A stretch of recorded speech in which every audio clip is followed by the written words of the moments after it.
Comment arriver à implémenter un nouvel outil dans un environnement relativement traditionnel?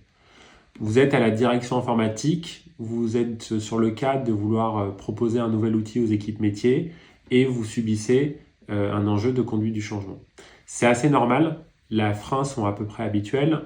La première, c'est de dire j'ai toujours fait ça, pourquoi changer? Il y a un enjeu de bande passante, les équipes métiers vont vous dire j'ai pas le temps de m'en occuper. Et troisième chose, ils vont dire faudrait peut-être me former à l'outil, sinon comment je vais y arriver? L'intérêt en fait d'avoir les méthodologies actuelles, c'est qu'on peut résoudre ces enjeux-là assez simplement. Il y a plusieurs étapes. La première, c'est la logique de co-conception. La co-conception, c'est quelque chose qui est inné notamment dans le projet d'Hublot, c'est d'essayer d'associer le maximum de parties prenantes dans le projet. Donc la co-conception, c'est pas forcément vraiment de construire tout ensemble, mais plutôt d'associer tout le monde et de surtout que tout le monde se sente associé à ce projet-là. Premier élément important.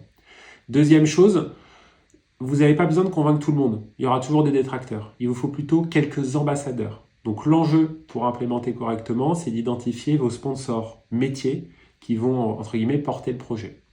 Et troisième chose, c'est de rassurer, et rassurer notamment en ayant un plan et en ayant un phénomène de feedback positif. C'est-à-dire aussi d'associer le plus possible en faisant en sorte que les gens puissent remonter leurs problématiques et de faire un retour avec ces problématiques. Donc d'éviter des effets tunnels et en itérant rapidement.